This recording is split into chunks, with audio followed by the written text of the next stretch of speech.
And good morning, Savannah and the Low Country. It's Saturday morning. It's the Coach and the AD live from the center of the sports universe. All right, we got to get our other shows to do that anyway. But this show is the Karl DeMasi Sports Report, the Coach and AD. We've been doing it for since coronavirus. We've been doing it a long time, since March. We haven't missed a beat, and we're here. We're happy to be here in the confines of Coach's Corner. We're inside today. It all started outside at the Sound Garden. But remember, it's all sports, all music, all the time here at Coach's Corner. And hey, beautiful Saturday morning. The sun's out. It's 62 degrees. Hey, what more do you want? It's beautiful out. It's finally starting to feel a little bit like fall, even though it's going to be like 80 tomorrow. But, man, Karl, Monday next week, 60s. Oh, as we finish up week 12? Week 12 of high school football. 12 of high school football, Karl. That's amazing, man. We got a great lineup for you. Of course, it's the Coach and AD. Remember, we usually do 3 off the top, but since we're getting a lot of highlights from the big guy, Frank Selkowski, and the girl, Amy Zimmer from WJCL Frenzy Friday night. So we got highlights to do, so we're going to do high school football scores right off the bat. Then the second quarter, which I like to call quarters, I am the coach, he's the coach, I'm an AD, he's an AD. So the second quarter, hey, it's Masters Week. That's right, it's November, but it's Masters Week. I can't believe they'll come back in April and do the Masters again. So we'll have Mark Silvers, not former, but he's still a Savannah professional golfer on the PGA Tour. I think last time he was set up to play in the McKenzie Tour, which is like a minor league tour for the Pro Tour. He's still trying to do it, but we'll have Mark Silvers, Savannah Country Day grad, South Carolina All-American. He's been on the tour, I mean, since I think 2004 or 2005. He'll get me straight on that. But let's get his input on the Masters. Let's catch up what he's doing. I know he's a big pickleball tournament player. That's what I'm hearing, man. Big time. That's the next thing we got to get into. Well, you know what? Okay, the old guy here. I moved down here in 1995. We were playing pickleball in our gym classes from 1990 to 1995, and it took so long for the craze to get down here. I was good when I had knees. I don't have knees anymore, so I can't move quick enough. So, but anyway, we'll talk to Mark Silvers about pickleball. I also heard he likes to strum the guitar. Did you know that? That's what I hear. All right, so our Wetherington Chiropractic Clinic Athlete of the Week. This young lady was nominated a couple weeks ago, but last week was SAT Saturday. She was taking her SAT, but she was the Region 3-4A Volleyball Player of the Year from Islands High School, Avery Burke. I'm excited about talking to her. No doubt. So we had last week we had Abby Kate Dougherty from the Region 3 Player of the Year from Savannah Arts Academy. Yep. Hey, you know what? I'll honor the girls. It doesn't have to be just football. Oh, yeah. And that's what we like about this show. We'll talk to you about anything. Hey, we had youth rugby a couple of Wednesday nights ago. JoJo Patton, and I forget the coach's name. I'm getting old. But anyway, yeah, so he wants to talk to you, by the way. He wants to come talk to you kids about rugby. Yeah, so great. We'll set it up. So, and then, gotta love this guy. Fellow New Yorker. He got down here a little earlier than I do in 1992. Started out with the Savannah Morning News. Moved over to the TV. He's a big TV star now. WTOC Morning Break. Got it right. I kept on messing up that show. And Tim Guidera, great sports enthusiast. But you know what they got him doing now? Cooking, right? Cooking. The man is cooking. The Italian. He's got a little Italian in him. I told him, bring me on. I'll make some Zaples for him. But, we'll see what happens with that. So, all right. So, let's go to the scoreboard last night. We'll read the scoreboard, and then we'll go to the 6 games, the 6 highlights we got from the Frenzy, Frank Selkowski, Amy Zimmer, WJCL. We appreciate it. All right. So, scores last night. So in big, now this has some tiebreaker implications possibly with points allowed. We'll get into that later on. I don't want to know about points right now. Let's go to the scores. All right, here we go. GHA Region 2-6A, Statesboro, big win over Effingham, 35-33, a lot of points in that game. Richmond Hill bounces back tremendously. Oh, man, hangs 55 on South Effingham, so 55-7 there. We go to Region 4. Region 3-4A. Biggest game of the night from what I was told, but It didn't turn out that way. Man, New Hampstead needed it for the seeding purposes. Number 3. They getting like it number 3 seed. Still going on the road, but but 3 seed's pretty good. Right. So New Hampstead 44, Jenkins 20. Then we get down into the Islands region here, Region 3-3A, Windsor Forest 55-0 over Groves. And Islands hangs a 60 spot on Savannah High. Typo on that. Okay, it was a non-region game because it was 3A versus 4A. Oh, my bad. No, it's my typo. I put it there. So on the web I didn't, but on my notes I did. So, but still a big game there, 60. They scored every way and which way, which we'll talk about. Go ahead. All right, then now we get into Region 3, 1A Public, ECI 47 over Bryan County 12. Gisa Book Academy comes down to pretty little field on the marsh. Is that how you describe it? Whatever you want to call it. I mean, how do you describe it? I call it as the prettiest little field on the marsh. There you go. See, I thought I remember that. Now, the biggest field on the marsh is Savannah State, but go ahead. Yes. All right, so Bull Academy 35, St. Andrews 0. And then, was this a playoff game, Southwest Georgia Memorial Day? Not yet. No playoff. This was a regular season game. The Road Warriors, the Matadors. Yeah, once again, man, Southwest Georgia 55, Memorial Day 13. Highlighted that game, Cameron Hill took 150 yards for the Matadors. The kid's been outstanding all year long. Mark Sussman, thank you for that bit of information. Cameron Hill, senior running back at Memorial Day School. Just a tough year for the Matadors. We'll find out. I look for the Georgia Independent School Association brackets. Not there yet. Couldn't find them yet. Okay. Right, and then tonight. Go ahead. Johnson at Beach. It's Beach's homecoming. Packed house, Memorial Stadium. Get over there. If you're going over there now, the how does the Second Harvest? What's the beginning of that? Coastal Georgia Second Harvest Food Bank. They're over there with a food drive. Mary Jane Crouch out there promoting it. Hey, the food bank does a great job. Hey, they help us at the Highlands. Every afternoon they bring food for our kids to have some kind of food after practice. Great job. I got to thank the Second Harvest Food Bank of Coastal Georgia for a great job. All right, let's go to the highlights. And I'll let the biggest game of the night, we'll let this young man kick it off. We had New Hampstead taking on Jenkins for seeding purposes in that Region 3 4A division. Remember, we got to get the mic going first. So, ready? Go. All right, at Memorial Stadium, New Hampstead Phoenix already feeling good against Jenkins. Up big, 28-0 to open third quarter. New Hampstead still wanting more. Jamel Coase Jr. with a nice run deep into Warrior territory. A few plays later here, New Hampstead adding to their lead. Naughty. I like that. Naughty Thomas with a rock down near the goal line. It was 35-0 at that point. Jenkins would get on the scoreboard late in the game, but that Phoenix defense was not to be denied. The third place seat. New Hampstead wins this one 44-20 over Jenkins. All right, as you see, DeMazio Harris, he had a big night. Here he is, cuts back. He's going to take it. He's a load. He's a big boy. I mean, he takes it in there. So the three takeaways from this game, okay? New Hampstead improves to 5-1 on the season, clinched the number 3 seed for the Class 3A, 4A Class 4A playoffs. Jenkins 3-3 will be the number 4 seed. The quarterback, Shealy, completed 7 of 8 passes with 3 scoring tosses in the first half. He finished 9 of 13. That's it. Only 13 passes for 206 yards for 3 touchdowns. The Warriors, I mean, we talked about Coach Coleman on the show here. They went 8 times on 4th down, 4th and whatever to go. 4 times it cost them because 4 times the Phoenix turned it into touchdowns. Wow. So, hey, that's what your philosophy is. You believe in it. Hey, gotta go with it. As Rick Pitino said, you live by the sword, you die by the sword. And, 4 for 8, not a bad percentage, but the other 4 though. Led to 28 points. 28 points in less than, I think, 2 minutes and 48 seconds. By the way, the 3 out the door, the 3 takeaways from the game. Dennis Knight, Savannah Morning News, gotta love you, giving us a little insight. And if you don't get it, go online. Dennis Knight, the night shift. Night shift, go see him. Okay, next one up. We're gonna go to my game. Islands High School. It was homecoming there also. The Shark Fest. It was a Shark Fest. Okay, and they scored every which way and any way they could. All right. Okay, so Islands not starting well against the Blue Jackets though. Right away, Jaden Adams drops back, but it's going to be a pick for this young man, Tyshawn Collins. However, the Blue Jackets give it right back. All right, here we go. That's an interception thrown to Emmanuel Sneed with the pick for the home team. Late first quarter, though, the Islands offense going into the zone. Quarterback Jaden Adams tucks it, goes into the end zone. Point after would fail. 6-0 Islands. But I'm telling you right now, Savannah tried to answer. They just couldn't do it all night long. You got a little lights. Love it. So we got a timeout there. Michael Moore trying to bring the Jackets back to prominence over there at Savannah High. Adams steps back, but he decides he's going to tuck it. He's going to go this way. He's going to go that way. He's going to zigzag. He goes 68 yards, and it results in another Islands touchdown. The Sharks never look back. They won this one big. I hate to say it. My old high school football number, 60-0. Man, he is so smooth, Coach. I mean, he's long, he's lanky. They watch him run. It looks so effortless.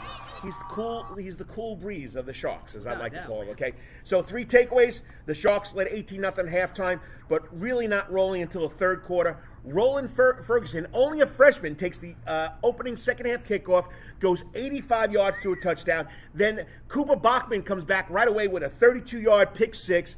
but this man, DeMonte Smith, okay, he took the game over, okay, in the third quarter. The senior defensive lineman returned 2 fumbles, 6 yards and 30 yards, back-to-back plays, and it was over from there. Wow. So, all right, let's jump to our next game up here. Let's flip our notes here.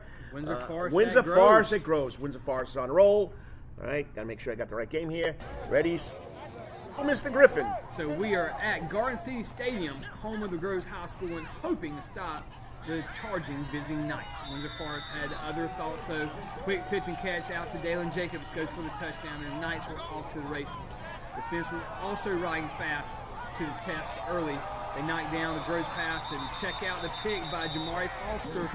Windsor Forest was positioned to find the zone once again. So you watch it looked like a little fun back there. Oh, it was an eerie night all over the place. Was it really? Yep. All right, Knights stay on the ground attack. Michael Caballero gets the joust. He died. Oh, look at you. The big number of yards in the Rebel territory. A couple plays later, Windsor Forest back on the scoreboard again. It's quarterback Davon Howard on the keeper. Windsor Forest Knights blank the Groves Fighting Scotch Rebels. 55. Look at that spin move right there. Yep. Mike Caballero. He's a pulse. Yeah, it's going to be a good one. Good one next week at Island Stadium. It's going to be packed house. I can't help it, but this is for the mythical. So 3 takeaways from this game: the mythical public schools city championship will be Islands undefeated against the Windsor Forest Knights, who are 4-1.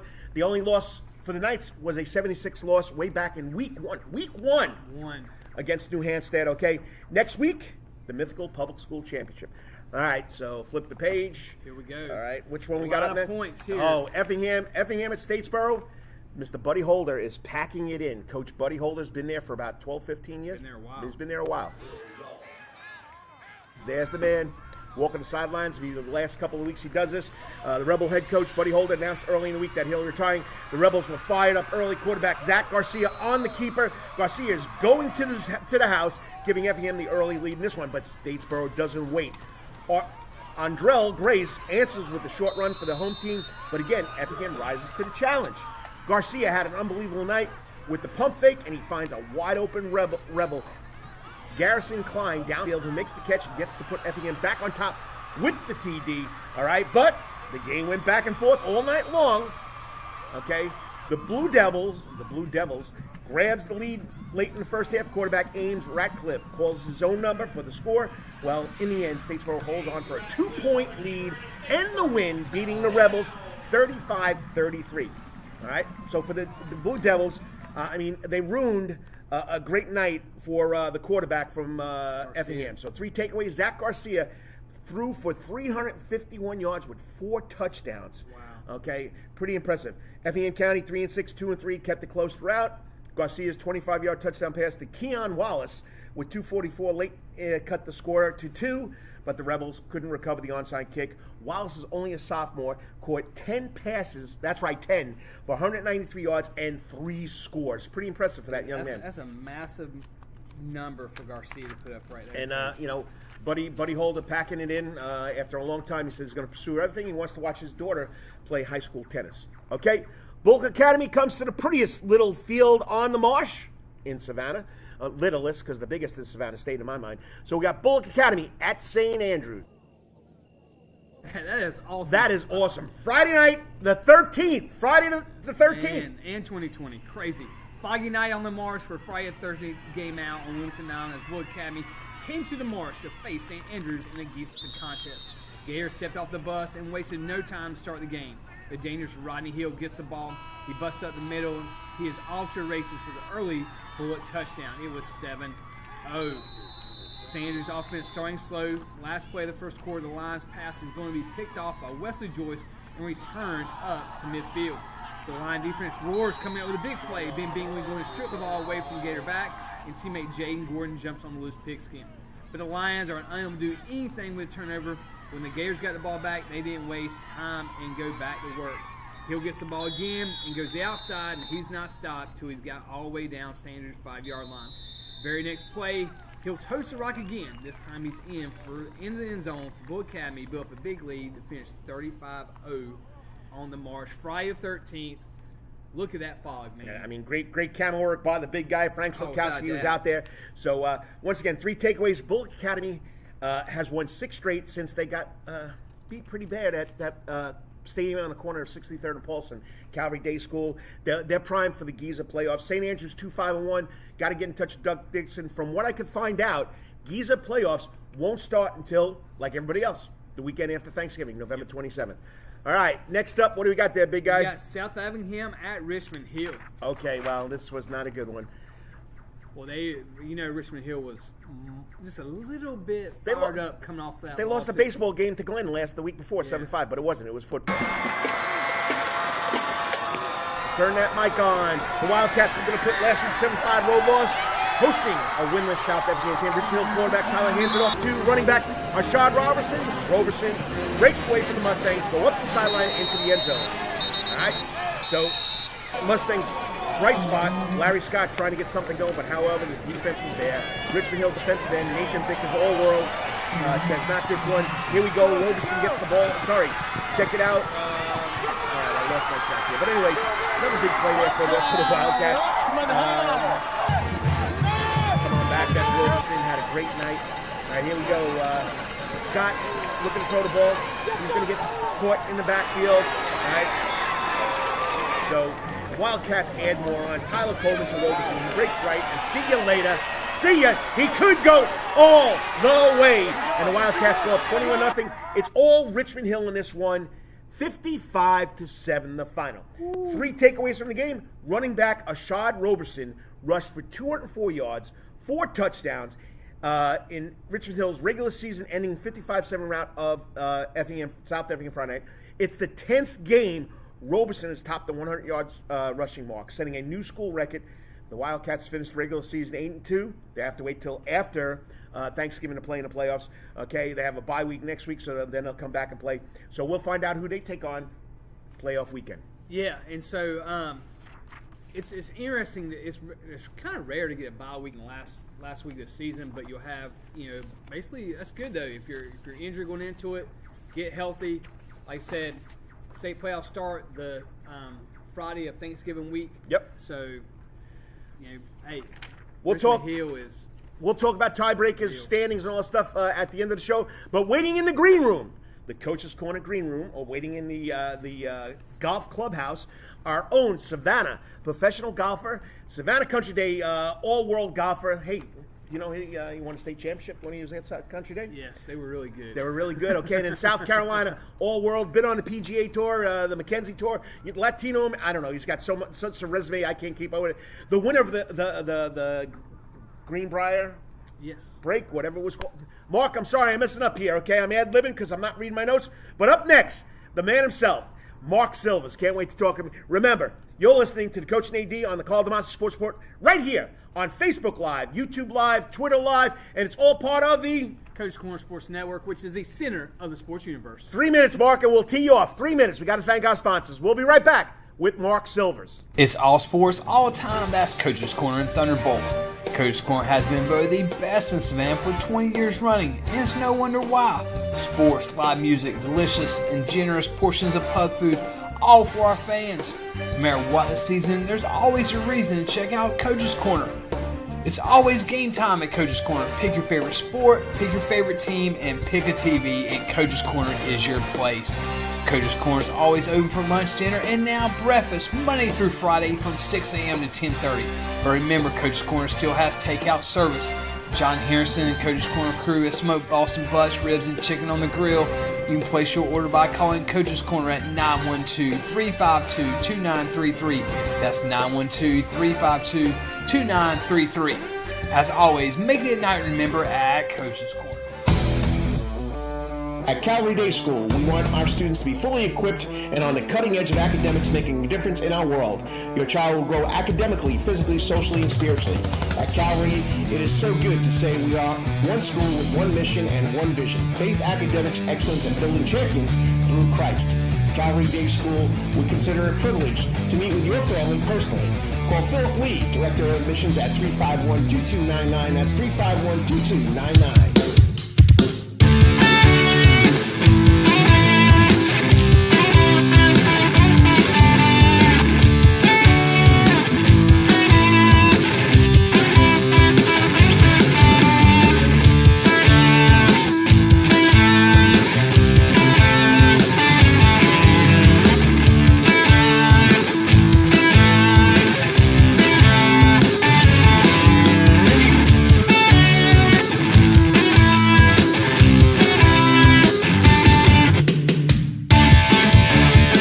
Still want some real New York deli and Italian food? Bada bing, bada boom. Rocky's New York Deli and Italian Catering is open at 7630 Skidaway Road in Savannah, Georgia during this social distancing problem. Rocky's New York Deli and Italian Catering will take calls for pickup at 912-354-2914. That's 912-354-2914 on the phone. Kabish. If you want Rocky's New York Deli and Italian Catering goods delivered, go to savtakeout.com, savtakeout.com to place the order. Remember, Rocky's New York Deli and Italian Catering, we ain't New York style, we are Wetherington Chiropractic Clinic. Your back hurts, another body part hurts all the time, it makes you mad, the pain drives you crazy, you just want to pick something up and throw it across the room? If you can, at the Wetherington Chiropractic Clinic, you get complete chiropractic care and pain relief to help you move better, have a less painful life, and of course, achieve a healthier lifestyle. The Wetherington Chiropractic Clinic is now located at 2 locations in Savannah, Georgia, at 329 Eisenhower Drive and in Pooler at 114 Canal Street, Suite 603. So visit Dr. Bart Wetherington at the Wetherington Chiropractic Clinic for all your chiropractic needs. And welcome back to the Coach and AD on the Karl DeMasi Sports Report on the internets now. Internets, as we say in New York. Okay, but I've been here 25 years. But anyway, got to have a lot of fun. It's the Coach and AD, Karl DeMasi Sports Report, every Saturday morning from the, gotcha, with his mouthful. Sarah Sports Universe here at Coach's Corner. I'm living on coffee right now. And, used to be on the radio, but we're doing this on Facebook Live, the Karl DeMasi Sports Report, Coach's Corner Facebook Live page. We got the YouTube channel, Karl DeMasi Sports Report, and we're on Twitter. Well, this guy's been a guest of mine on the radio. He's been on the internet show. He's been on guest before. But why not? It's Masters Weekend in November. Savannah's professional golfer. But you know what? I know I blow his bubble here all the time, but he deserves it, okay? Savannah Country Day state champion. South Carolina All-American. Been on the Pro Tour. Been all over the place. And the last tour I know was 2019. Before COVID hit, he was on the Mackenzie Tour. Joining us now on the Coach's Corner hot seat. That's right, you're on the hot seat. Savannah Country Day grad, Savannah himself, Mark Silva. Mark, always a pleasure having you on. Morning, guys. Thanks for having me. Well, you know, I got to catch up with you. I mean, this is a big weekend. The Masters in November, buddy. Did you ever think this would happen? Absolutely not. I actually didn't believe it until it started this week. I didn't think there was any way I'd ever see anything like it. Yeah, Mark, in saying that, a couple questions that initially I want to ask you, just as a golfer, with what these guys are having to do to not complete rounds. I know that's kind of happens from time to time, but with the the shortness of the day, them starting, probably getting up at 4:35 in the morning to get their routine going, 10 off. What was it like? I'm sure you're watching it yesterday afternoon as they blew the horn and you could continue to finish that hole if you wanted to or not. What's your thoughts about that? How is a golfer mentally preparing to know that, hey, I might only go out and play 9 holes a day instead of 18, and knowing I got to get back and be the first one off the tee? Do you finish the hole, not finish the hole? Is it just, what strategy or what mindset goes into you guys as golfers that, hey, I know I got to do this or not do this, or do I want to take this shot because it might be better for me because I'm warm right now, or do I come back next morning where I'm cold? Those are just a ton of things I'm so interested to get your opinion about. Yeah, obviously, if you've played any kind of professional golf, you've been through it before, and it's tough because you'll see certain guys handle it different ways, and it's all psychological. I mean, golf, as we both know, is 90% psychological. So, for me, I would have to figure out a way to spin it in my head. If I was playing well, I may wait that next morning and find a putt on the practice green that was similar to the one that I was about to face. If it wasn't going well, I would just say, you know what, get me through this hole. Let me get to a tee the next morning, start a new day. But golf it's all about continuity and rhythm, and things like this make it tough because you game plan a golf course based on starting on. Well, it's tough if you get to a hole, that may be more difficult or I mean, easier is almost worse. That you've got to start right in the morning, that normally you're in a rhythm getting into that hole, and all of a sudden it's at a different part of the round. So it's tough, especially on a golf course like Augusta National. Now, have you ever had the chance of playing at Augusta or being there and seeing what it's like? I've played it twice. I was very fortunate. Hootie Johnson, who was the president when I was in college, was a Gamecock. So we got to go over as a team one year, which was a treat. And then a few years ago, I was lucky enough to be asked by a member. So been able to go up there twice, and it is especially for somebody from Georgia, it's like Mecca. I mean, it's utopia, if you ask me. That's one thing I got to do. I don't know if you got any connections. I don't even go to a practice round. You got to help me get up there, Mark. I mean, I've been to Oh, you've never been? I've never been there. I've been to Checkers. Well, I was outside the fence one time. I'm sure you could feel the aura of the place. I got to get there. So let us catch up with Mark Silva. So now what are you doing? I know the last time that I could find something on the internet was 2019. You were on the Mackenzie Tour. What are you doing now besides winning all these pickleball tournaments? I mean, that's kind of been my replacement for golf during COVID. I've gotten big into pickleball, which has been a lot of fun. But yeah, it's been a weird year. If you're not a PGA Tour player or a Korn Ferry Tour player, it's kind of a lost year for everybody. So everybody's just resetting their goals, trying to figure out their best way to get through 2020 and start off 21, hopefully with some normalcy. Well, Mark, in saying that, what does the future? You mentioned the Korn Ferry Tour, So what is the future of golf looks like? Because Karl and I have been talking about, I know it seems crazy, but we're only less than 3 months away from maybe minor league baseball. And camps coming back and things of that nature. And, we didn't have minor league baseball last year. What are you hearing, or what is the tone of those smaller golf tours for you guys, or continually push and try to get to the next level? Well, from what I understand, the PGA Tour Latin America is going to start back up over the winter. Basically, every tour has just rolled 2020 into 21. Some tours have played more than others. As with the Mackenzie Tour, they didn't play at all. They just had to wash the season, and obviously they have a shorter playing season. Everything from the Senior Tour to the PGA Tour to the Korn Ferries, everything is just, play as much as we can in 2020 and roll it into 21, and hopefully things get back to normal. Well, what's next for you? I mean, are you talking about the Latin American Tour go back? Is that something where you're going to jump into that to get back and start playing golf?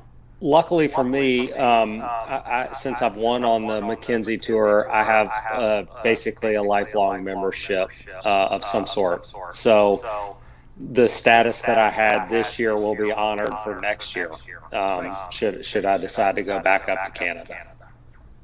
All right. So you're watching the Coach and AD on the Karl DeMasi Sports Report. It's Saturday morning live from the center of the sports universe, Coach's Corner, and it's presented by Coach's Corner. We're talking to Mark Silvers, former standout at Country Day at South Carolina on the PGA Tour. He's got all the experience.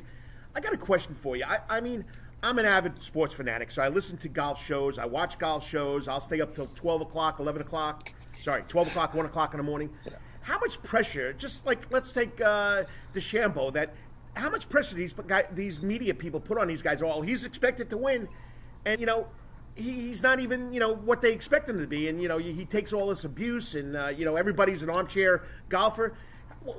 Why so much pressure? Why pick someone to win this tournament? It's the age of sports. I mean, with fantasy, everybody's got a league. Everybody's doing research. Everybody wants the edge. It is just everybody in that kind of upper echelon is under a constant microscope, and it spans across all sports. I mean, you see it all over Twitter, and everybody dogging these players because they had them in their fantasy league, and things. Oh, we lost him. There he is, back. We lost your microphone. Oh, there you go. You're back. Yeah. I'm back. Okay. You're back. And that's I mean, golf has become that. At the beginning of last year, we had to go through basically like a gambling training course. Really? To be able to renew your membership on, if you were on a PGA tour, you had to complete this course that instructed you what to do about it. If somebody approached you, whether you can gamble on yourself. I mean, it's crazy. In the social media world, and these guys are a microscope constantly. And obviously, you get a like Bryson, or somebody like that, maybe brings it on himself a little bit. And gosh, you guys know, you leave the door cracked, people are gonna just jump right through it. Well, Mark, in talking about that, I want to jump into your pickleball exploits here real quick for the fans watching. How did that evolve? Was that just a COVID thing, or were you doing that pre-COVID? And then I also hear you string it a little bit. Little guitar playing there. I try. I'm probably way better at pickleball than I am at the guitar. But no, it was something that after Q school last year, I was kind of taking a little break, and a buddy of mine started playing, and I was like, you know what? I need something to do to get my mind off of it. And they just installed some courts at Savannah Golf Club where I practice. And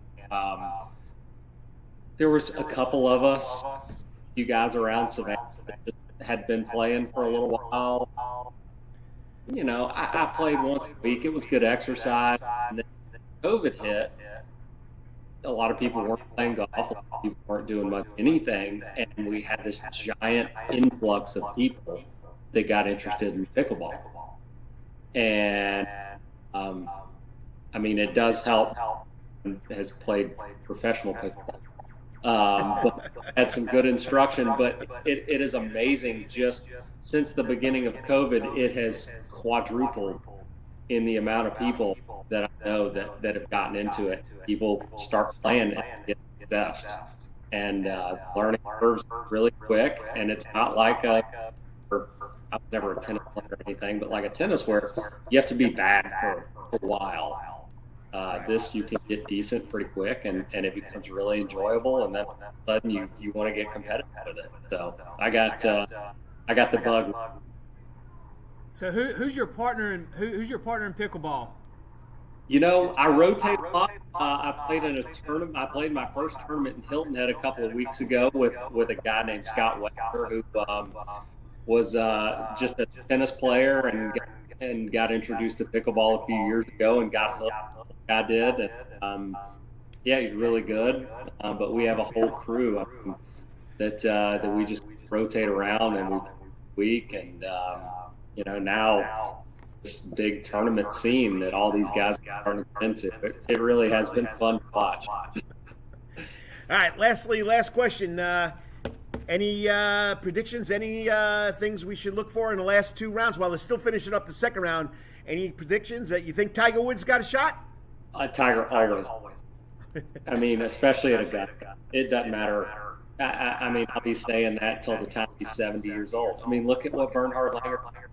Yes. Yep. You get guys that know that golf course and like the look of it, and they just know how to play it. And that's what's so much fun about it. But I haven't watched it all the first 2 days, but watching Dustin Johnson look as good as he does over a putter right now, it's going to be pretty hard to beat. Anything Awesome. from you? No, man, that's great. I just loved your insight on the mental aspect of what these guys are dealing with in between rounds, trying to finish a round, walk off the course, got to come back. Do they play a shot, not play a shot? You saw it last night. Tiger and his group looked like they didn't want to play it. Then you saw Masaoka and some others play finish their shots off. And so you're right. Everybody's got a different mentality about what they want to do, how they want to approach it. And so it's just great to get your perspective, man. We wish you the best of luck, and hopefully you get back playing golf. I'm glad you got some pickleball on the side to keep you busy, out there. You got a little guest going on there. Yeah. Everybody say hey to Reggie. But hey, keep hitting it, man, and we appreciate you coming on. No, thank you for having me. And I can tell you, I wouldn't want to have to come out at 7 in the morning and start on number 12. So I wouldn't wish that upon my worst enemy. Great All right. Always a pleasure, Mark. Keep it up, and we'll be following you, and let us know when you got something special you want to talk about. Awesome. Thanks, guys. Y'all have a great weekend. Appreciate you, man. Awesome. I mean, I love following these guys. Yeah, I mean that's what it's all about. You love following them. You watch them growing up. You watch them playing high school golf, and then they get to, whether it's the PGA Tour, the Mackenzie Tour, the Latin American Tour, and, even Tim O'Neill. I don't know him personally because he was before I got here, but just following those guys along. I mean, so. Well, just their expertise, in what they're doing and being able to give information about what these guys are going through. And he said it. I mean, it's so mental. The game of golf is so, every sport is so mental, but especially him. And like he says, I wouldn't want to come back and start on 12 on my worst enemy. I got you. At that course. And there's a guy who's an All-American who's played that course twice and know how difficult it is. But you're right. Everybody's got a different perspective of what it looks like. All right, next up, the favorite part of my show, the favorite part of our show now, the Coach and AD on the Karl DeMasi Sports Report, the Wetherington Chiropractic Clinic Athlete of the Week. This young lady was named the Region 348 Player of the Year. She had a phenomenal year, and man, she can slam it. Yeah, you know what her nickname is? The Slammer. I was saying the Killer. So, no, the Slammer. I wouldn't want to hit one of her kills or spikes or whatever you want to call it. So, joining us next after the break will be Islands High School senior volleyball player, all-region player of the year, Avery Burke. You're listening to the Coach and AD right here on the Coach's Corner Sports Network, and we're coming from the Senior Sports Universe. We'll be right back after this. We got to thank our sponsors. See ya. 3 minutes, Avery. Hang in there. We'll be right back. We got the thumbs It's up. all sports, all the time. That's Coach's Corner and Thunderbolt. Coach's Corner has been voted the best in Savannah for 20 years running, and it's no wonder why. Sports, live music, delicious and generous portions of pub food, all for our fans. No matter what the season, there's always a reason to check out Coach's Corner.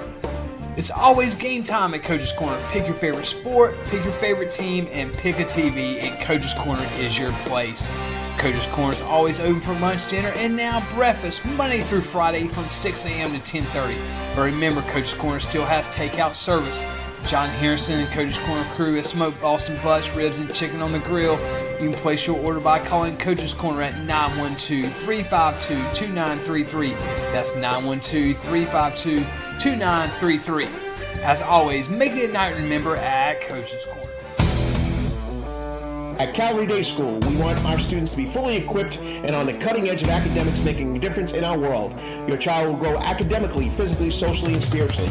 At Calvary, it is so good to say we are one school with one mission and one vision: faith, academics, excellence, and building champions through Christ.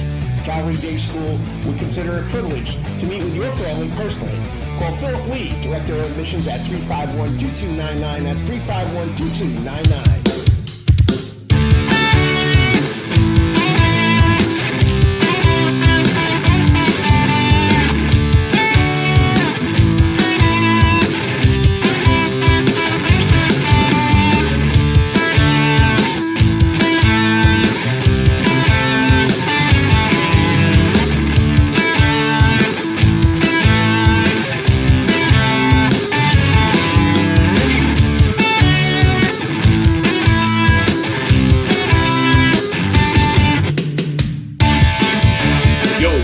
Some real New York deli and Italian food? Bada bing, bada boom. Rocky's New York Deli and Italian Catering is open at 7630 Skidaway Road in Savannah, Georgia during this social distancing problem. Rocky's New York Deli and Italian Catering will take calls for pickup at 912-354-2914. That's 912-354-2914 on the phone. Kabish. If you want Rocky's New York Deli and Italian Catering goods delivered, go to savtakeout.com, savtakeout.com to place the order. Remember, Rocky's New York Deli and Italian Catering, we ain't New York style, we are Wetherington Chiropractic Clinic. Your back hurts, another body part hurts all the time. It makes you mad. The pain drives you crazy. You just want to pick something up and throw it across the room? If you can.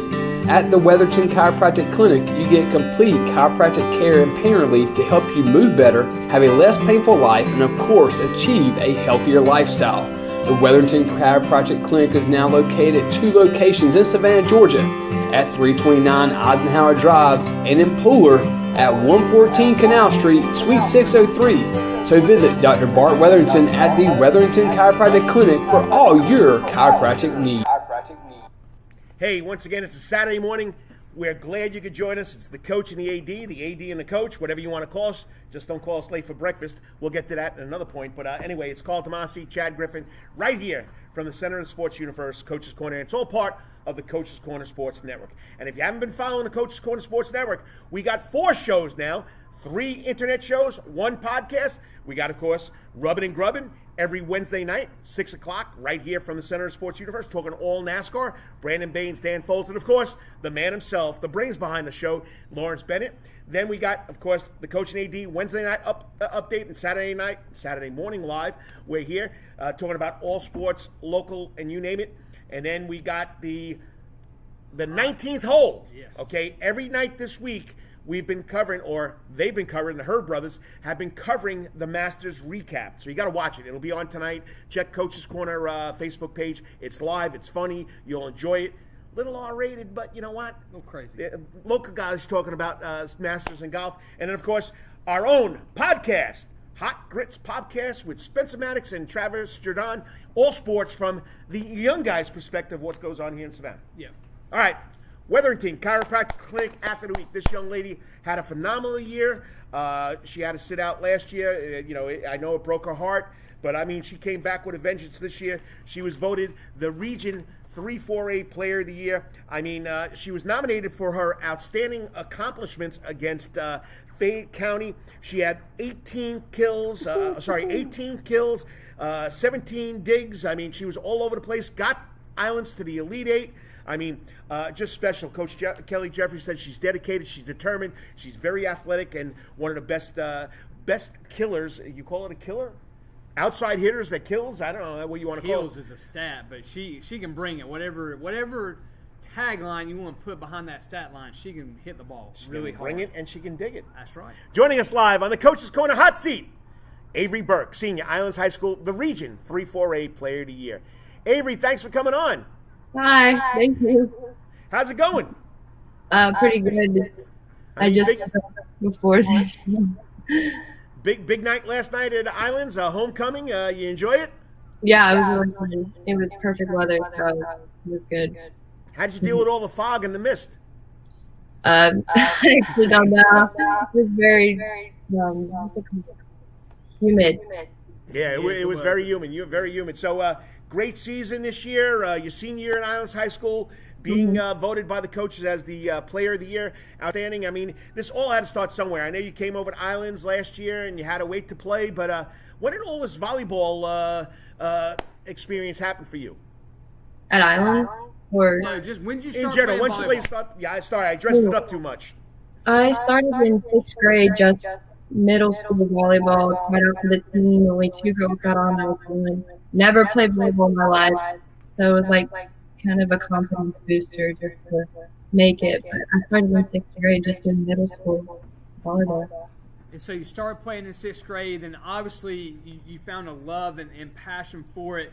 And so as your development, I mean, what club teams did you play for? Did you play for Club Savannah? Who was your coaches kind of as you really started getting through playing club? How that development helped you become the player you are? Okay, so in 7th grade, I started playing club, and I got on the lowest team.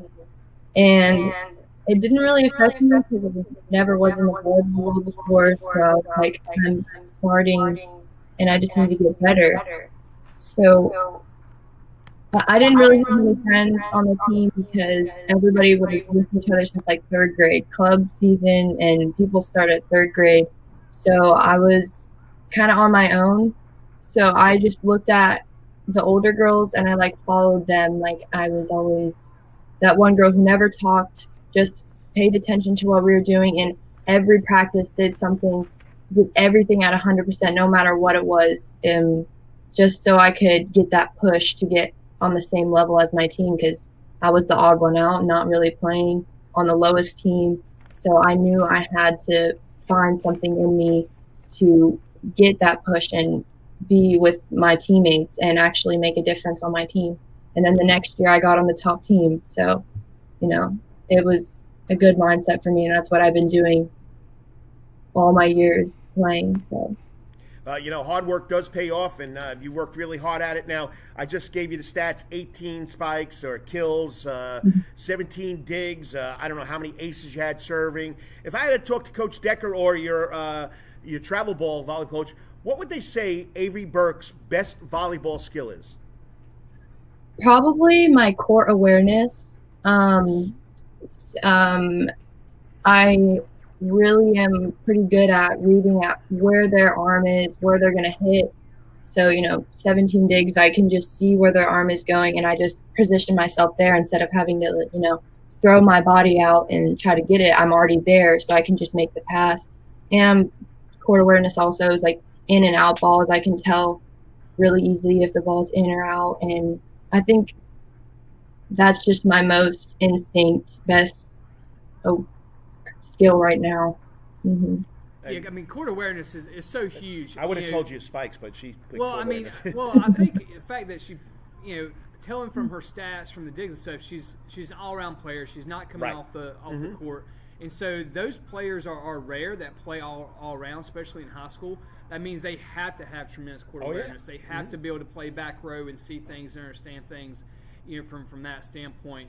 And obviously, Avery's developed those skill set, and that's what you want. I mean, you want your best player not to come off the floor. Yeah. And talking about that, Avery, what advice would you give younger volleyball players if you were talking back to a younger version of yourself, like a 6th grader, 7th grader who loves volleyball? What advice would you give them as they try to develop to be that next level volleyball player?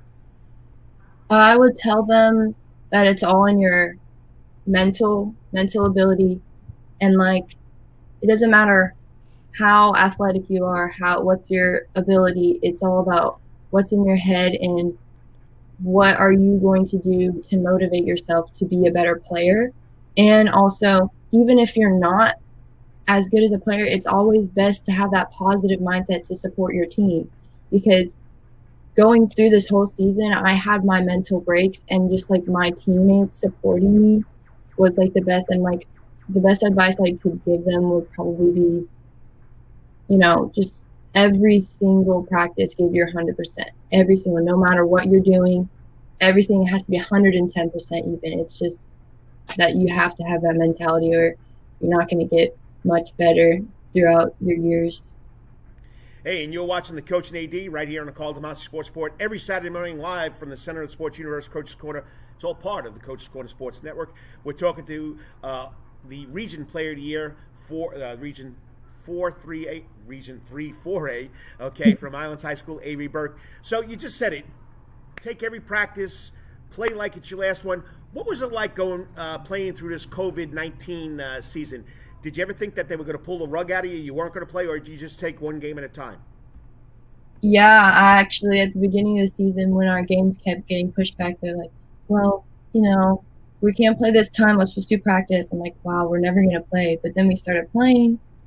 And then it was kind of hard at first because, it's not like we do get a big crowd usually, but there was no one there, but there's only our parents. So it was just, that's everybody's sports motivation to do better is a crowd. But, it's, you do it for your teammates and you do it for each other. So I never really thought we were not going to play once we started playing. So that was good. Well, Avery, we always ask, we know behind every great player there has to be a tremendous support system in helping them get there, especially with club and travel and everything that goes into it. So talk about, the people that's really been behind Avery Burke to help her become not only the player she is, the person they are, and we know there's always a great support system there. So talk about that for you. Definitely 100% my mom. She brings me to every single tournament. She set me up for club. She's the one who got me into club. She's always been there for me throughout everything, no matter what. She sets private lessons up for me. I was at every single defense clinic, every single hitting clinic, and that was all her. So it's a big whoop to my mom. Come on, throw some little love out here for that little girl that comes with her every game. Yeah, my little sister too. Every time she walked through the door, her and your mother had a big smile on their face. Yeah, my little sister, she's actually playing Roblox behind me. So, All right, so tell the fans that are listening or watching who are going to watch there she is. Okay, watch the replay of this. Something that they don't know about Avery Burke. We know you're an excellent volleyball player. Something people don't know about you.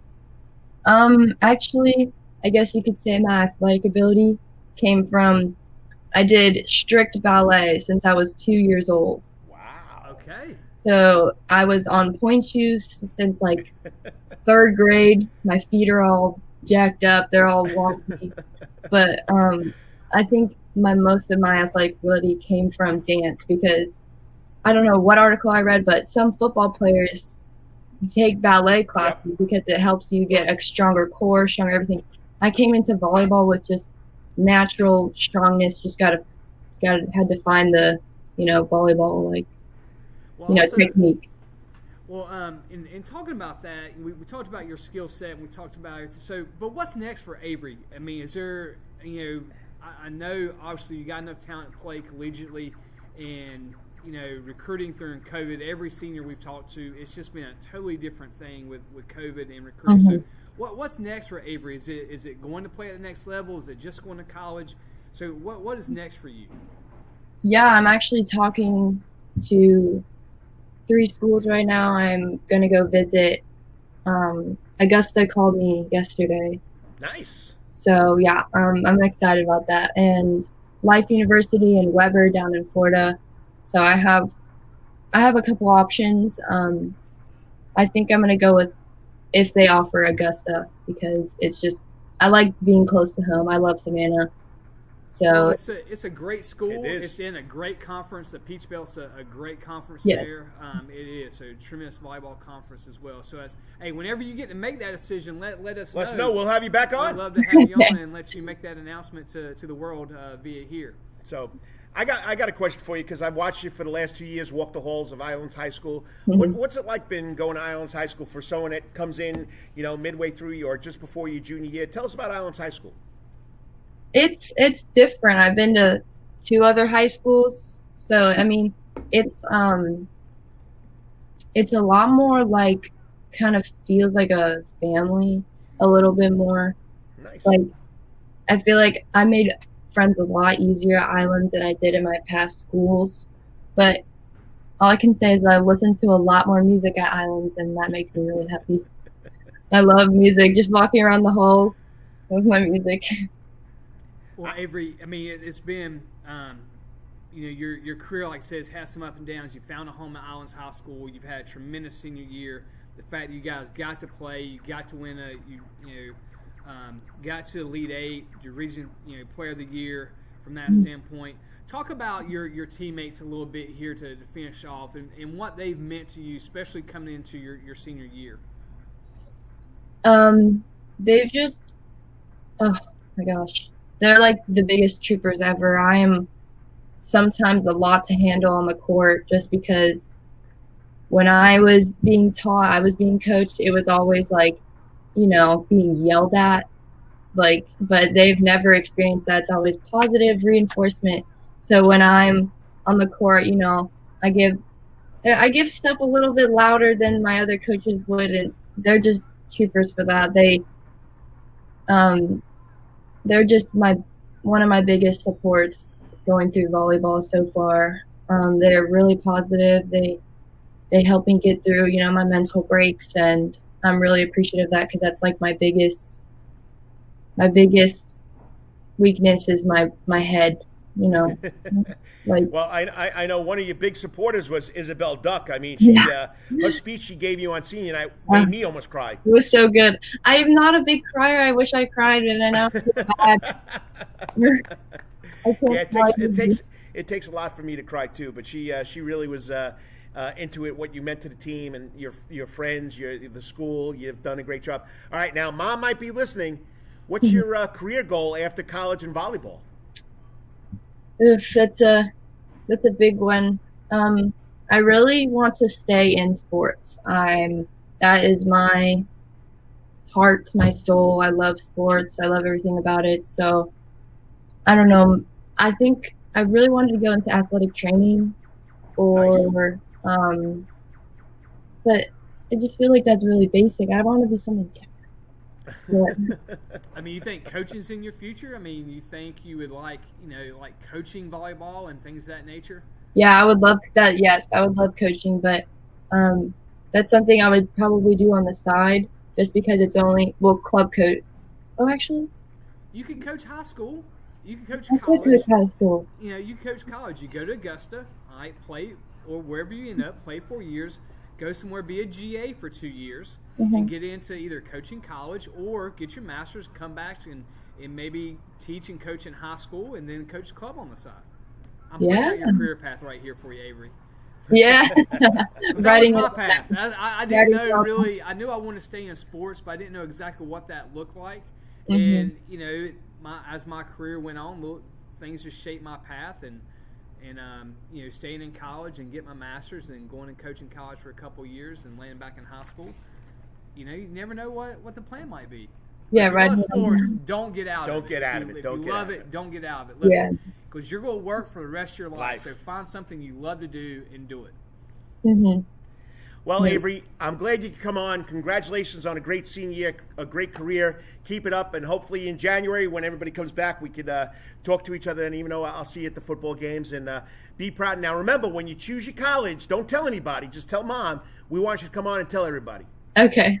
All right. Tell your little sister we see her. Wait, the wrong way. Thanks, Avery. Have a good weekend. I'll talk to you during the week. You too. Congratulations. I mean, just a great kid. I mean, she found herself. I've watched her grow the last year and a half, and I'm telling you, she can slam it. They call it a slammer. Yeah. I wouldn't want to take one of her spikes or kills, and she's all over the court. Like she can dig, she could pass, she serves well. So, but anyway, we got somebody waiting for us. We got the guy, the man, and he's at the Savannah City Amateur, which should happen a couple of months ago. But you know what? Deep down inside, people don't realize he's a wonderful cook. Madone, you can cook there, brother. But I'm telling you right now, he's a sports enthusiast. Oh, without a doubt. Probably even more than us, okay? Oh, without a doubt. But don't get him started on the Chankies, though, okay? Joining us next, right after the break, is the man himself, the Morning Break co-host. I got it right, Tim Guidera from WTOC. He does a great job every morning with his cohorts. We'll talk about that then too. Stay tuned because the man knows his sports. The man knows the Masters. He's there forever. Right? Yes. Okay. We'll be right back. You're listening to the Coach and AD right from Sierra Sports Universe. Coach's Corner. We'll be back in 3 minutes with Tim Guidera from WTOC Morning Break Show. It's all sports, all the time. That's Coach's Corner in Thunderbolt. Coach's Corner has been voted the best in Savannah for 20 years running, and it's no wonder why. Sports, live music, delicious and generous portions of pub food, all for our fans. No matter what the season, there's always a reason to check out Coach's Corner. It's always game time at Coach's Corner. Pick your favorite sport, pick your favorite team, and pick a TV, and Coach's Corner is your place.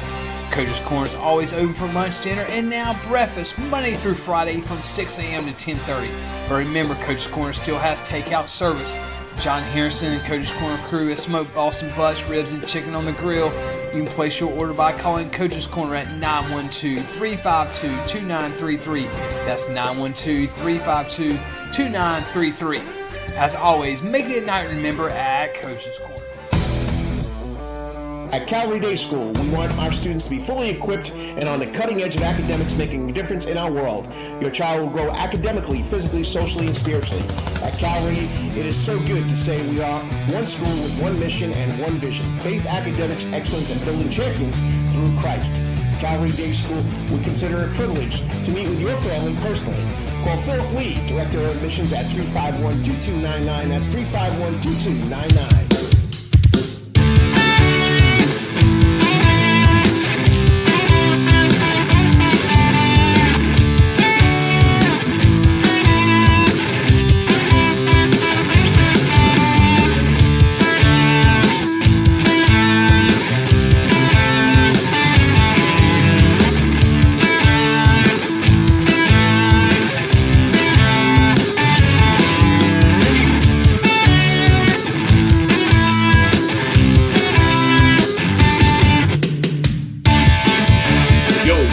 Want some real New York deli and Italian food? Bada bing, bada boom. Rocky's New York Deli and Italian Catering is open at 7630 Skidaway Road in Savannah, Georgia during this social distancing problem. Rocky's New York Deli and Italian Catering will take calls for pickup at 912-354-2914. That's 912-354-2914 on the phone. Kabish. If you want Rocky's New York Deli and Italian Catering goods delivered, go to savtakeout.com, savtakeout.com to place the order. Remember, Rocky's New York Deli and Italian Catering, we ain't New York style, we are New York. Wetherington Chiropractic Clinic. Your back hurts, another body part hurts all the time. It makes you mad. The pain drives you crazy. You just want to pick something up and throw it across the room? If you can, at the Wetherington Chiropractic Clinic, you get complete chiropractic care and pain relief to help you move better, have a less painful life, and of course, achieve a healthier lifestyle. The Wetherington Chiropractic Clinic is now located at 2 locations in Savannah, Georgia, at 329 Eisenhower Drive and in Pooler at 114 Canal Street, Suite 603. So visit Dr. Bart Wetherington at the Wetherington Chiropractic Clinic for all your chiropractic needs. And good morning, Savannah. It's another beautiful Saturday right down here in the good old deep south. That's right, Savannah, Georgia. It's the Coach and AD on the Karl DeMasi Sports Report. Where are we? Savannah Sports Universe. Coach's Corner. It's all part of the Coach's Corner Sports Network, and we like doing it Wednesday nights, Saturday mornings. We're here. We're here for you. You got any news? Just let us know. But this man's been all over the place.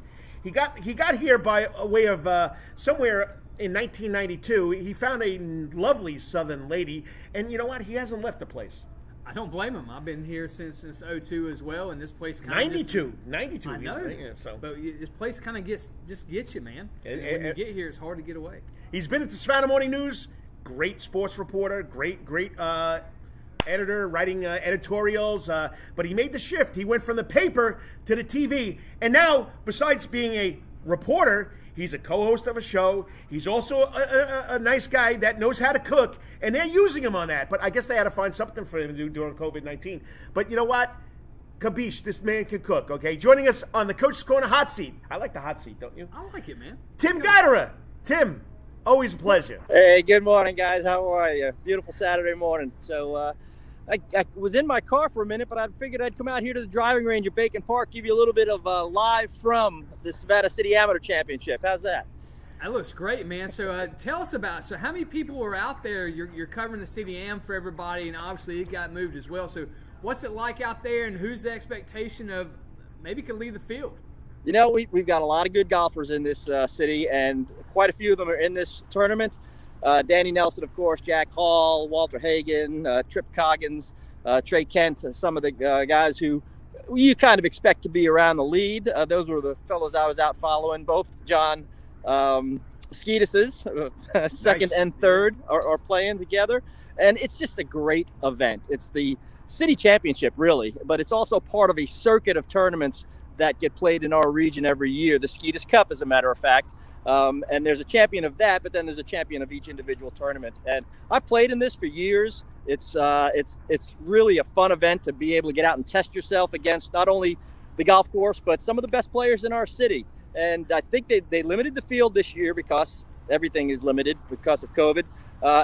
They offered single rider carts. So they only had enough carts to allow 72 people in the field, and that includes a men's division, a women's division, and 2 senior divisions. So wow. The field is smaller this year, but I saw a lot of good players out there, and they look like they're hitting some good shots early in the morning. They're on about the first group is just finishing the front 9. Don't have any scores, but I think of those fellas that I mentioned a little earlier, those are the usual suspects at the top of the leaderboard of this event. So usually you're in Augusta, Georgia, doing the Masters in April, but now it's November. How did you wind up with this gig, and then you got to come back tonight and talk about the Masters? Well, we are doing a 30-minute Around the Green special from the Masters tonight because we did not get credentialed, but Augusta National is providing us all the interviews, all the video, all the information from the tournament to allow us to cover the tournament remotely. So Jake Wallace, Lindsey Goff, and I will do a 30-minute breakdown of today's play, kind of set you up for tomorrow's action as well. And with the City Amateur being played the same weekend, I couldn't let that go without getting a little video in there. So I came out here early this morning and get a little bit of that, and we'll get some scores from our local guys on there along with the top players in the world. We got number 1, 2, and 3 in the world golf ranking tied for the lead right now, midway through the Masters. It is going to be an unbelievable weekend. Well, Tim, that's what I was going to ask you is how this thing is setting up. Looking at the leaderboard, some people were able to finish their rounds. Tiger had to go back out today, left some strokes out there. It looks like he finished at 5 under for his first 2 rounds, and so now it becomes moving day. But man, that type of leaderboard is stacked, and you still got Tiger only 4 away. You know, I meant to ask Mark Silvers this. What do you it's the roar of Augusta when players get hot, and that seems to carry momentum so much, and that has carried Tiger and others through this. What do you think it's like now for these guys at the top of the leaderboard, or someone's making a move, and you don't have that roar at 8 Men's Corner? You don't have that echo that goes through Augusta National. What do you think it's like for those guys? I think this week is more different than other weeks. I mean, they've been playing golf without fans now for 5 months. So that they're kind of used to that, but they're also used to what you were talking about at Augusta, the good shots being rewarded with those roars and being able to follow what's happening all across the golf course, because you know where the roars are coming from. You know a birdie roar as opposed to a eagle roar. You know if Tiger has made a putt, because that one's a little bit louder. People cheer a little bit louder for him. So that is certainly a factor, but really I think everybody is just happy to be able to play a Masters this year and to be in Augusta National. And the great thing for us as fans, honestly, I mean, I love golf as much as anybody. I thought the last 5 months has been a little bit boring watching it on television because we have not had the reaction from the fans. But this week is different because we have context. We know, if you're a golf fan, you know all the shots at Augusta. You can compare all the shots being hit this week to the shots that were hit in 1986 when Jack Nicklaus won, 1997 when Tiger won his first, last year when Tiger won his 5th. So it is a little bit more enjoyable, but man, I wish I was there, and I know a lot of people wish they were there, especially with these next 2 rounds. It's going to be something else. Well, I'm going to go off the top here, okay? You've been watching golf a long time. I've been watching it a little longer. But here's a question for you. If you could put the greatest threesome together to play a tournament at the Masters, what threesome would it be for Tim Guidera? Well, one of them is somebody I have never seen play, but I think you have to include Bobby Jones in that, because at his prime, yes, he was maybe the best ever, but also he's the founder of Augusta National. So I think you have to include him in that. And then I think the other 2 would be Jack Nicklaus and Tiger Woods, because everybody wants to compare whether Jack was the best or Tiger was the best. There's really no way to do that because they were playing entirely different games. Yep. Jack was longer and better than everybody he played against. Tiger was longer and better in his prime than everybody he was playing against, but they're playing completely different equipment. The golf ball is so different. The clubs are so different. The conditions of the golf course are night and day from now to what they were in the 60s when Jack Nicklaus started. So it's really like comparing a basketball player to a hockey player rather than 2 golfers. They're playing 2 different games. But if I could take 3 guys out there and be part of the foursome, that might have to be part of the deal. I'd have to go with those 3, probably the 3 biggest names in the history of golf, and then also includes the founder of Augusta National. Nice. Tim, we're looking at, I'm watching some clips here from Augusta National on the zillion TVs we have here at Coach's Corner. And now that a second round is being complete, and there's some high numbers out there. 9 under is pretty good. Do you think Augusta will come back and make the closing rounds here a little bit more difficult? I've read or seen where very favorable hole positions the first 2 rounds. The course was wet. They wanted to be able to get guys able to shoot some low numbers. Do you think Augusta National keeps it like that? So we're let's create this side. Do you think they dialed up a little bit more difficult here going into the weekend? I think today will be the most difficult day because they have a system up there. It's called a sub-air system. It's basically a giant vacuum underground that pulls moisture out of the turf.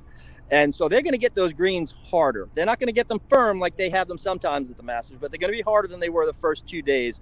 They've already gotten a lot faster. Yesterday afternoon, putts were rolling out more than they had on Thursday. On Thursday, it was just very soft, and the course was defenseless. There wasn't a bit of wind, and guys took advantage of it. I mean, we saw, a couple 65s on Thursday.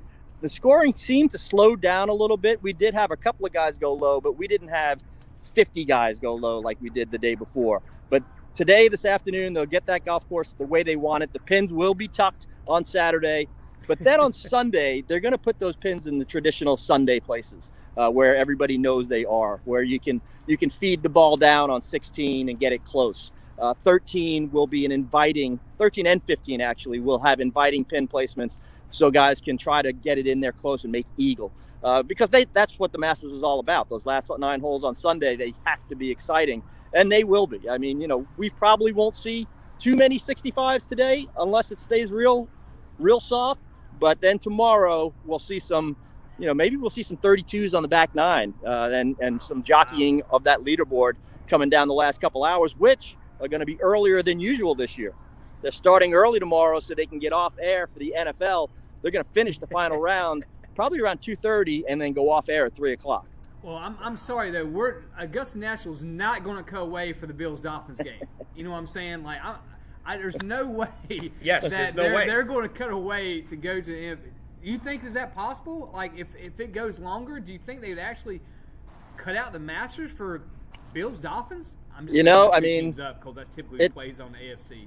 It doesn't make any sense to me, and I don't think it would make sense to a lot of people. But NFL is king when it comes to television. It brings in the most money, and they're going to have a hard decision if that happens. I know Jim Nance is going to be in a tough spot. He's the voice of the NFL. Roger Goodell, the commissioner of the NFL, is a member of Augusta National. If anybody's in a tough spot this week, it's him. But I think we got the tournament back on schedule. They'll finish the 3rd round today. If they don't, they'll only have a couple of guys with a couple of holes to play in the morning. So there should be no problem getting this tournament finished by 2:30, 3 o'clock tomorrow afternoon. And barring an extended playoff, I think everybody is going to breathe a sigh of relief because we won't have to see that decision. It would be interesting, but I do think they might move the Masters just because the NFL is so powerful. I mean, you'd think that they would stay with a playoff over the first quarter of a generic NFL game, but there's really no telling. Wow. And you're watching the Coach and AD right here on the internet, on the Coach's Corner Facebook page, the Karl DeMasi Sports Report Facebook page, YouTube Live, Twitter Live. We're all over the place. And if you don't get a chance to watch TV Monday through Friday and watch this guy, I mean, we got the man that owns the place right here. Hey, come here, John. Come here. I need you quick. You're a good prop here. Come in between us. Uh-oh. He's wearing what you wear every Monday through Friday. Hey, John. He's saying hi to you. Hey, who's that? That's Tim Guidera. Hey, Tim. Good to see you. What's going on, buddy? Thanks for being on the show tonight. You were great. My pleasure. That's fun. I've been watching it the last couple of days. It's a blast. He says it's a pleasure. He's been watching. It's a blast. Oh, Lord. Oh, Lord. But, now you don't have it on today. Where's your apron? I mean, how do you go from being this sportscaster, this sports reporter, this connoisseur of everything, to a cook? We have cooking segments on Morning Break. We have not been able to have guests in our studio kitchen since the first week of March. Somebody got to cook on Tuesday and Friday, Carl. So it's me. Ken Griner can throw a dish together. Saria Sandley can throw a dish together, but they don't like to cook the way that I do. I love it, so it doesn't really matter. But it's been fun. I've been doing a lot of stuff. Dishes that I find on the internet. Basically, I cook what I eat. I've been making a bunch of dishes that I've made my whole life, but then every once in a while I'll go off, find something on the internet and make that. And what I've been doing the last few weeks, and will continue the next couple of weeks, is on Tuesdays, I've been doing a series for about 4 weeks now on Thanksgiving side dishes. Nice. Kind of making something, because a lot of people are going to be staying home this year. A lot of people are going to be cooking Thanksgiving dinner that have never cooked before. So I figure I'd give them some ideas of some things to do that I usually serve on Thanksgiving. Well, talk about that. Give me the idea. What's going to be on your table Thanksgiving, and what are you encouraging people? Give me some side dishes here. A bunch of stuff. So far I've done blackened green beans, which are really cool, but they make a mess. They smoke up your kitchen, and there's a ton of garlic in there. But I also made a sweet potato souffle, which is unbelievable. A great Southern dish. So sweet. It's like having a dessert for during your Thanksgiving dinner. Made a butternut squash soup that I usually do as a first course, but you could do as a side dish as well. What else have I made? I know I've got to do a stuffing dish because the big question, stuffing or dressing, I usually make both. And then, let's see, I think I've done some others, but, I made a Savannah red rice that I'll do. I usually make about 12 to 15 side dishes for Thanksgiving. All right, so but Talk about how can we come over. Hey, so what about some mac and cheese there? Like, what's your? I will have mac and cheese, but so what's your go? How do you make your mac and cheese? It's always everybody makes it differently. So right. Tell me about your mac and cheese. I bake it. A lot of people will just do it on the stovetop, but I make a roux. I make a cheese sauce and a little. Carl will like this al dente elbow macaroni. And drop that in there. A bunch of cheddar. I use cheddar. Everybody uses something different, but I use cheddar. Pop it in the oven for about 35, 40 minutes, and I could eat the whole tray. Nice. All right, I'm going to make this quick. Okay, who is the Italian in your family, your mother or your father? My father was born in Ireland. Okay, and your mother? My mother's 100% Irish. We have zero Italian blood. We believe our name goes back to the Spanish Armada in Ireland. Okay, so there's a Spanish influence in it. How do you get all this Italian, this expertise on Italian food? Because chicken cutlet parmesan you're making there. Where are you getting this from? I grew up in Staten Island, New York, Carl. Yeah. There's a pizzeria on every corner. Pizzeria. So you get a pie, right? We get a pie. You don't get a pizza. You get a pie, right? Oh no, a pie. Yeah. All right, so I got to ask. He always asks him like his favorite place to get pizza back in New York. So, Long Island. So you tell me, what's your favorite place? Gino's Pizzeria on Sunrise Highway in Lynbrook, New York. All right, what is your go-to pizza place? Danino's on Fort Richmond Avenue in Fort Richmond, Staten Island, but then there's a couple of others too. I got to tell you about Lee's Tavern, which makes a clam pie, Carl. Wow. White sauce, no sauce on it. There's a white sauce, a little bit of ragout, and some clams. Real crispy crust. That's unbelievable. And then really, I go to a different pizzeria almost every day up there. There have been times when I've been up there for 2 weeks and had pizza every single day. You ain't the only one. I get off the plane out of JFK or LaGuardia. I go down the Bell Parkway, get on Sunrise Highway. I got to stop at Gino's first, but there's different places. I'll give you a good one here, okay, because you're the Irish boy now, so there's no Italian in that name, okay? Okay, Mama Kelly's Pizzeria in Cedarhurst, New York. Okay, you know what the best pie is? Spinach cream pizza pie. Okay? Nice. A spinach pie. No red sauce, just cream spinach on a nice Italian dough.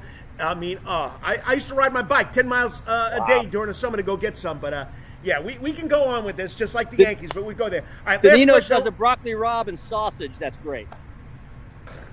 Hey, and we can't go any further. One more. We got to mention Spumoni Gardens in Brooklyn. What was that last one? Spumoni Gardens in Brooklyn. Gardens. So, all right, I'll make this cheese quick. Cheese goes first, and the sauce goes over the cheese. Oh, I gotta try that sometime. I gotta try. All right, I'm gonna make this quick. The Braves, I got it on. Freddie Freeman finally does it. That's the fantastic. NL MVP. And I know you're a baseball fanatic besides golf and food now, but tell us what you think about Freddie winning that MVP. I thought he deserved it. I mean, he didn't have to carry that team this year because they had a lot of good players, but he was the guy that whenever they needed something, he did it. I mean, Acuna had a great year. I mean, there's a lot of guys that had great years, but Freddie was the constant. And he's the guy in that lineup, I think, that every pitcher looks at and says, I got to get through him every time around this lineup. And, he kept it going in the playoffs. I know this is a regular season award, but just a fantastic player. Also just seems like a terrific guy. So I was great to see him win that award. Here's a little trivia. Did you know when they moved him up to the number 2 position in the lineup, he batted .395. Oh, God. Man, that's unbelievable. .395. So, all right, have fun there at the City Damage. You got anything left for the? No, I got. I'm taking notes on all these pizza places. If I ever get to travel again and go to New York, I know where I'm going. I'm going to Bronx first now. So. Well, now I know you're an Irish boy, but you're still my paisan, buddy. Okay. All right. Hey, just let me plug morning break. Yes. Morning break is 9 to 10 weekdays on WTOC. Myself, Ken Greiner, Cyrus Sandlin. But then tonight, 7:30 WTOC around the green. We are going to break down the 3rd round. Get you ready for the 4th round. It'll be myself, Jake Wallace, and Lindsey Goff. And I think we're going to be talking about a lot of great play today, and we are going to be looking forward to a great round tomorrow that you can also watch on WTOC. The weekend rounds, CBS. Hey, thanks, Goomba. Thanks for coming on. Thanks, guys. I hope this camera wasn't too shaky. I'm hand-holding it No, out man, you here. did a great job. You're the expert. Great job. Thanks, guys. All right. I mean, you got to love talking to Tim Guidera. I mean, the man is sports. The man is sports, and now he's food. I didn't know he was an all Irish boy. I thought he had a little Italian in him with Guidera, but I guess that's the Spanish Armada. So we wind up getting an Irish boy, but I'll call him my Goomba, my paisan. From Staten Island, you got to love it. Yeah, well, he has the repertoire of places to go and the backdrop to He could to probably handle. show us every place in Staten my Island gosh. that's out of this world. So, I got a little bit of lessons today. I learned a little I'm bit. glad. That's, I mean, that's why we you come on here you to could learn. you could always get lessons from this guy. He Oh, can teach a without lot doubt. of things. Without doubt. He was the golf columnist for the Savannah Morning News for a long time, and that's why when you want to talk golf with somebody, him and Stephen Weeks. I mean, Stephen Weeks without was his doubt. protege. I mean, you want to talk to him about it? Unbelievable. Yeah. So. All right, well, we're right on task. We're at an hour and 21. We usually go for about an hour and a half. We're going to go 3 out the door. That's right. We finally get 3 steps out the door. We're going to recap all the news and all the sports stuff we have here in Savannah, Georgia. We'll tell you what's going on at Coach's Corner. Hey, and if you miss it, you're missing out big time. Because Wednesday morning, the coach and the AD, you want to switch our roles, got to have breakfast here at Coach's Corner. Breakfast every Monday through Friday from 6 to 10:30. Oh, it was out of this world. This man had to get his favorite. I got country ham. It was fantastic. Just salty enough to make you keep eating it. I mean, it's I love it. It didn't need even. They brought me gravy. Didn't need the gravy with it. It was salty. It was not dry. It was great. I took the rest home, ate it on a biscuit next morning. So it's fantastic. I had the typical 2 eggs over easy with the home fries, mixed them together, and a little. Was it a kibasi? It wasn't a regular link sausage. It wasn't a link sausage, but it was sausage. It was like something you put in your low country boil. It was unbelievable. It was out of this world. And the coffee, you had the coffee. Oh, this coffee was great. You can't beat it. All right, we're going to go 3 steps out the door. We're going to come back after we thank our sponsor. You're listening to Coach Corner on the Center Sports Universe here with a million TVs here. Got Gazillion. You got to give Lawrence Bennett that word. Gazillion TVs. Come in here, pick games, watch the Masters, have some wings or whatever your favorite pub food is, and come see these guys at Coach's Corner. We'll be right back after this. It's all sports, all the time. That's Coach's Corner in Thunderbolt. Coach's Corner has been voted the best in Savannah for 20 years running, and it's no wonder why. Sports, live music, delicious and generous portions of pub food, all for our fans. No matter what the season, there's always a reason to check out Coach's Corner. It's always game time at Coach's Corner. Pick your favorite sport, pick your favorite team, and pick a TV, and Coach's Corner is your place. Coach's Corner is always open for lunch, dinner, and now breakfast, Monday through Friday from 6 a.m. to 10:30. But remember, Coach's Corner still has takeout service. John Harrison and Coach's Corner crew has smoked Boston butts, ribs, and chicken on the grill. You can place your order by calling Coach's Corner at 912-352-2933. That's 912-352-2933. As always, make it a night to remember at Coach's Corner. At Calvary Day School, we want our students to be fully equipped and on the cutting edge of academics, making a difference in our world. Your child will grow academically, physically, socially, and spiritually. At Calvary, it is so good to say we are one school with one mission and one vision: faith, academics, excellence, and building champions through Christ.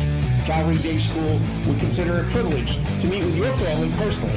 Call Philip Lee, Director of Admissions, at 351-2299. That's 351-2299.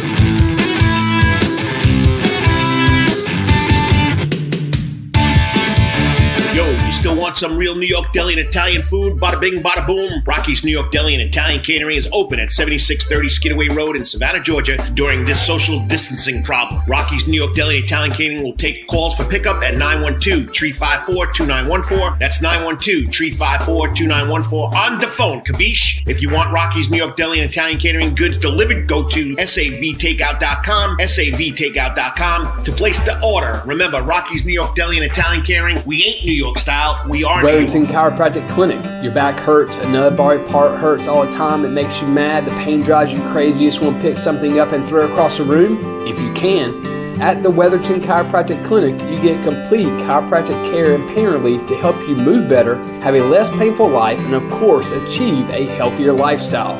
The Wetherington Chiropractic Clinic is now located at 2 locations in Savannah, Georgia, at 329 Eisenhower Drive and in Pooler at 114 Canal Street, Suite 603. So visit Dr. Bart Wetherington at the Wetherington Chiropractic Clinic for all your chiropractic needs. And good Saturday morning. We're glad you could join us. You're probably out running around, but you could watch this on your phone. We're on the smartphone because we got the Facebook page, Karl DeMasi Sports Report, and Coach's Corner Sports Report. We also got YouTube Live, so you can go to YouTube, watch it. And, of course, Twitter Live, it's always there right there. So you can listen to it all over the place. It's the Coach and AD on the Karl DeMasi Sports Report. Chad Griffin, Karl DeMasi, we love being here. Great show. We got to thank, of course, Mark Silvers, Savannah Country Day golfer, all-world at South Carolina, PGA, or he got to play on some big PGA events. He did. For coming on. And then, of course, Avery Burke, the Islands High School Region 3-4A Player of the Year. And, of course, Tim Guidera, an Irish boy now. I thought he had some Italian in it, but Tim Guidera from Morning Break every Monday through Friday, 9 to 10. Then don't forget tonight at 7:30, he's got a roundup, right? Yeah, him and Jake Wallace and Lindsey Goff. They'll be doing that tonight. They'll be getting you ready, recapping round 3, getting you ready to the final round, the Masters. Also talking about Morning Break. Hey, his series on side dishes for Thanksgiving meals. As you're coming in too, we're almost close to Thanksgiving here, Karl. Sweet potato souffle. Oh. Okay, we haven't eaten breakfast, okay? He's been up since 5:30. I've been 5:30. He's been hanging out at Calvary. I've been putting this all together. We haven't eaten breakfast yet either. So, but of course, it's Saturday morning. But every Monday through Friday, right here from 6 to 10:30 at Coach's Corner, we got to get him to have weekend breakfast. We're getting there, man. We're getting there, okay. Don't forget. By the time we get done, it's almost wings and it's almost wing time. Yes. Yeah. We're all part of the Coach's Corner Sports Network. There are 4 shows. Okay, we got a special going on this week called the 19th Hole with the Herb Brothers. They're doing a great job. It's funny. It's hilarious. Little adultish. Is that a word? Adultish? Adultish is a good word. So at 5:30 tonight on the Coach's Corner Facebook page, you want to laugh, you want to have some fun, hey, you got to come watch it. Tim Guidera was their first guest when they started doing this on Thursday night, and watch it, okay? But we have Rubbin' and Grubbin', the NASCAR show, Brandon Baines, Dan Foles, and, of course, the man behind the scene, Lawrence Bennett, every Wednesday night from 6 o'clock to about 7. We follow Wednesday Night Live with the Coach and AD, and then we come back here and do a Saturday morning live, okay, show, which we're doing right now. So join us. Quickly, what's going on here, Coach's Corner? Don't forget, every Wednesday night, we got Pub Star Trivia, packed house every Wednesday night. Next week, November 19th. What's the 19th here, buddy? 19th is a Thursday? Yes, November 19th. We'll have the Eric Culbertson Band here. Big E on the bass, okay? Oh, yeah. Then we'll come back on Saturday. Yes, we're going to finally have a Saturday show out in the Sound Garden. If you haven't seen this band, it's unbelievable. They're called Tribute. It's a celebration of the Allman Brothers. Okay, Sweet Melissa, Whipping Post. What else? Have you got any other songs that I can think of? I'm not a music guy, but that's what I grew up with. We grew up with Southern Rock at my high school, so. Sweet Melissa is about as good as you can get. So the Allman Brothers Tribute Band will be here next Saturday night. Don't forget, gazillion TVs. Hopefully, Georgia will be back on the field. Georgia Tech, both knocked out because of COVID-19. So come out here and check out Coach's Corner. You'll have a lot of fun because it's all sports, all music, all the time, and it's all local. John Henderson and Del Henderson, thank you for what you do. All right, let's go to the news. Last night's high school football scoreboard. All right, we'll let the AD here run it down for you, unless you want me to run it down. No, we got it. So, you got it? Okay, you got it. Last night we're talking about Region 2-6A here. Statesboro, that's a region with Statesboro, Glenn, Brunswick, Richmond Hill, all those schools. Bradwell. Yeah, so Statesboro gets a big 35-33 win over Effingham County, even though Garcia threw for 367 yards last night, had a career night. Now, Garcia senior? Yeah. Yeah, I know he got injured during the middle of the year, and now he's back. He put up monster numbers, but just wasn't enough last night for Effingham as they fall 35-33. Richmond Hill They came back with a vengeance last night on the hill, moved to 8-2 with a 55-7 win over South Effingham. South Effingham is winless this year. Yes. Man, after having a tremendous breakout season last year, they've stumbled a little bit. Don't go anywhere yet. Okay, now, before he goes on to the next score, big complications or implications, not well, it is complicated. It can be complicated. It's trust me. big implications with a lot of complications. That's what I wanted to say. I know Travis Judon, if you're watching, I always mess up something. But anyway, so Glenn beat Richmond Hill. Yeah. Richmond Hill beat Brunswick, and Brunswick beat Glenn, right? Yes. All right. So the tiebreaker now, Statesboro beats Glenn. Richmond Hill's in, right? Yeah. So what happens if they all three win? They all three win. I think it comes down to points allowed. Points allowed, and so that's why they were talking about these scores with Statesboro and Effingham and things like that. I know we're getting ready to face the same thing in our region, Region 3A Private.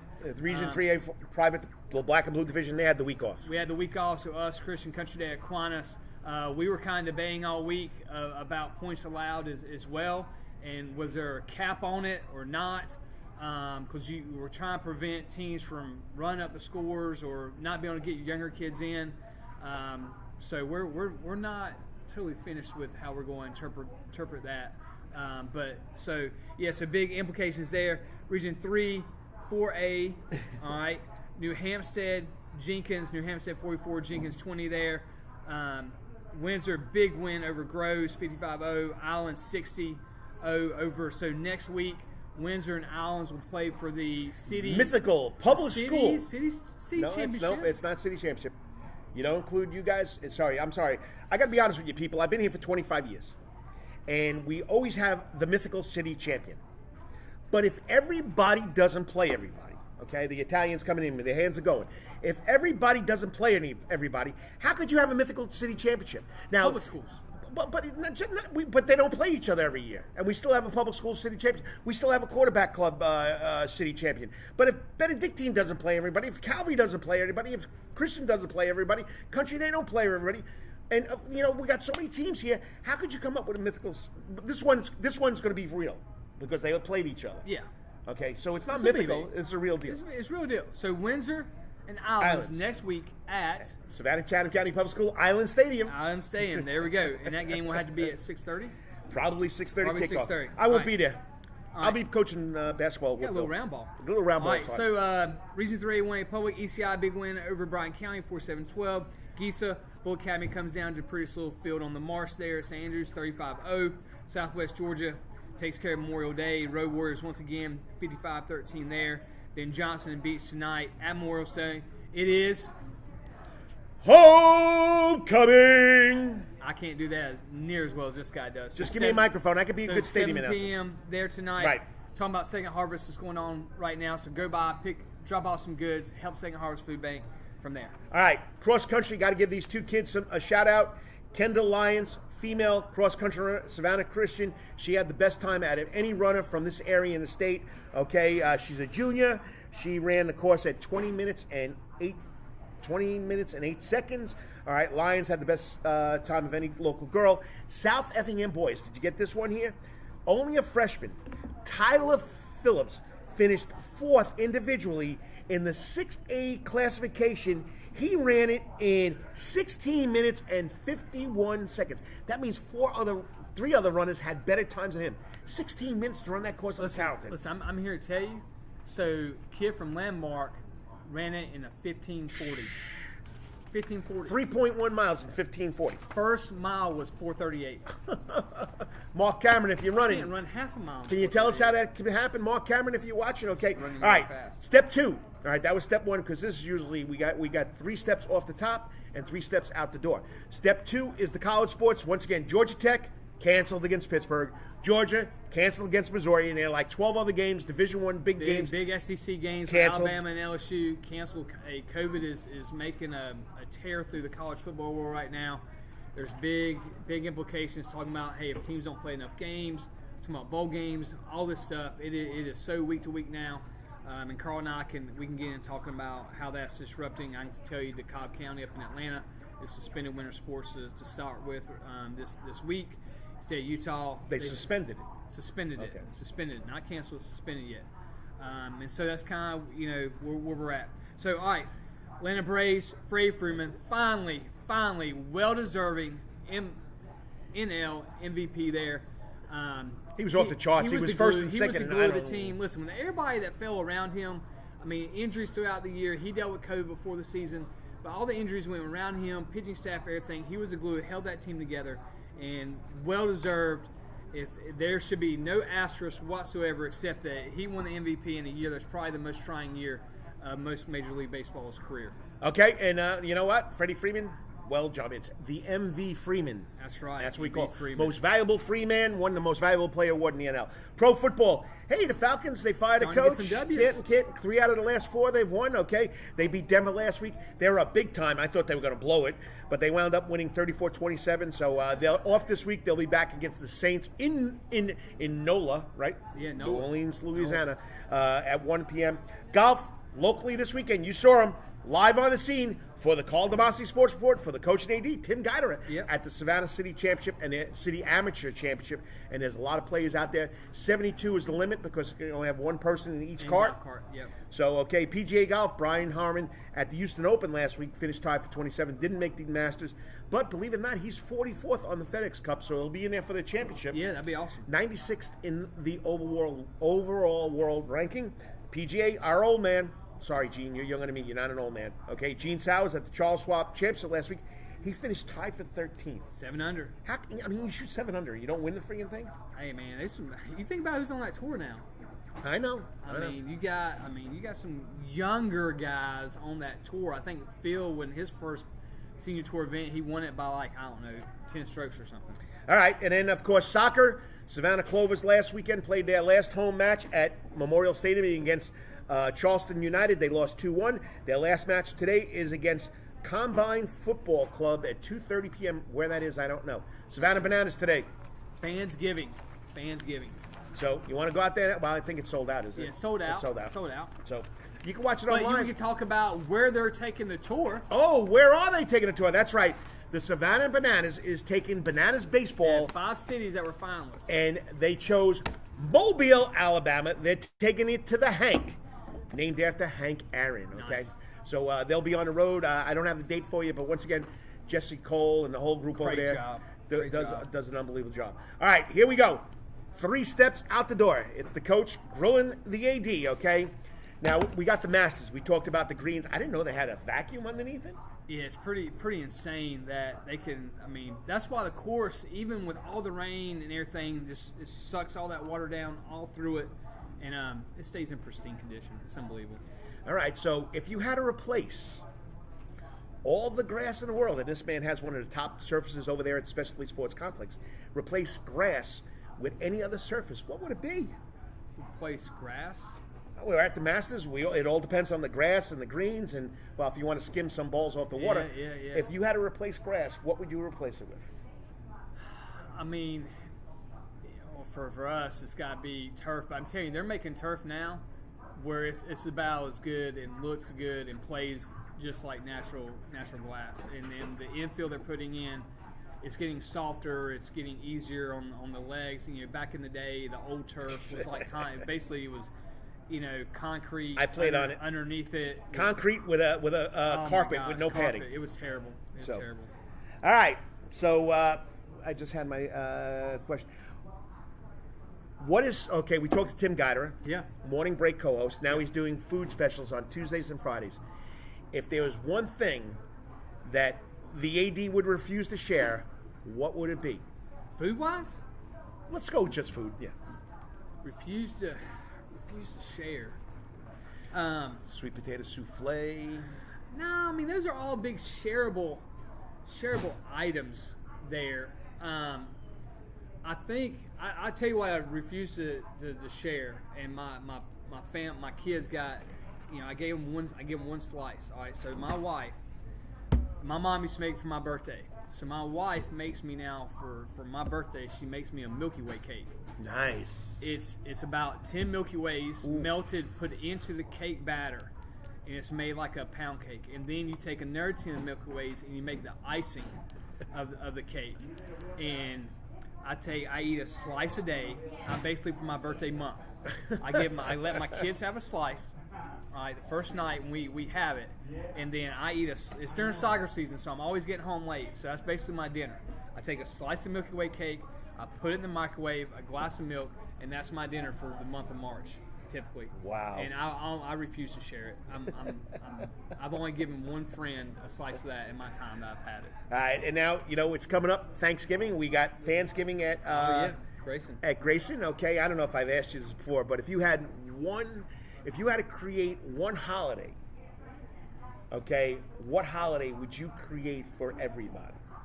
We got National Day of Everything now going on. Yeah, obviously Thanksgiving is the holiday that brings us all together. Right. Maybe not this year with COVID and things, and but it's what brings families together. The food, the preparation for Christmas. Okay. But I just have to say, I don't know but if there's a way to mix 4th of July and Thanksgiving all together. Why 4th of July? Because it's Fourth giving. Because 4th of July it's about America and patriotism and everything that makes this country great. You celebrate that, and then you throw Thanksgiving and the festival of food in the middle of it, and Fourth giving. Okay. And that's his holiday. Fourth giving. The patriotism of 4th of July with the food and family of Thanksgiving. But what about on the 4th of July, though? You got one of my favorite dishes. Hot dogs. Nathan's hot dogs. Who says you can't? We can have it on Thanksgiving? You can have what you want. Okay. Listen, if I can't find a deep fried turkey, then like last year I cooked steak for Thanksgiving. And we had all the side dishes. Listen, my wife doesn't care about the ham or the turkey. All she cares about is green bean casserole. What about the sides, like dressing? I've been doing that for the last 20 years, frying the turkey every Thanksgiving morning. Yeah. Fried turkey. If you need one, just let me know. All right. I can do it for you. All right, you just got to get the turkey. Fried turkey, just grease them up and get them ready to go. Fried turkey. But anyway, don't forget also there is one football game going on in the area that we're all excited about. Georgia Southern. Southern against Texas State up there at the pretty littlest college football stadium in the United States, and that's Paulson. What is it? Boston Stadium. Boston Stadium. You saw a tweet from Big Frank saying, listen, man, with all the things getting canceled and you don't know what's going on, they are going to enjoy being at Boston Stadium. Senior day. 15 Division I football games have been canceled today. 15. So we'll see what happens to that. Once again, it's the coach and AD. You have something special, please let us know. Call us, tweet us, email us, whatever you want to do.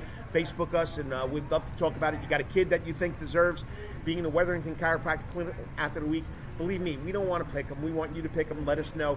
And it's always a lot of fun. We'll be back Wednesday night at 7 o'clock with our Wednesday night live update. Round ball starts next week. First game start Friday. Islands. I'm back on the sidelines. We're going to Woodville Tompkins.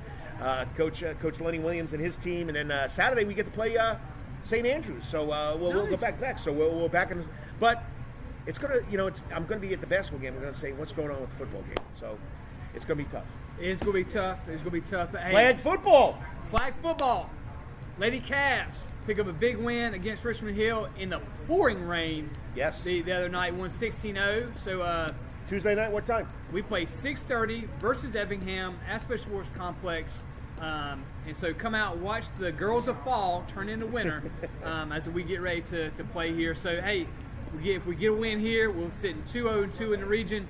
And never know what's going on. The live games got moved to last week of December. They do have a Georgia High School State Association Flag Football Championship. Yes, we do. And if we can get one of those top two seeds hosting, I'll be so excited if we could host the state playoff game at Calvary for flag football. It'd be awesome.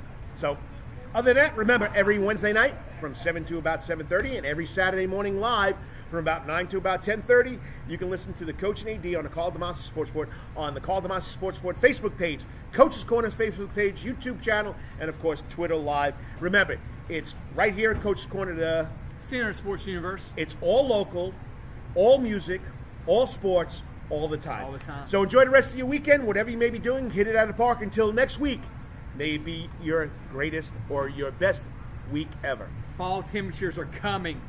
It's going to feel great on Monday, Tuesday, Wednesday, and next Friday night, I think the high's like 69, Carl? Awesome. But remember, mask up when you're around people, okay? Wash your Make sure you hands. wash your hands. Be safe. God bless. We'll talk to you next week. See you Wednesday. And as I like to say, you gotta love it.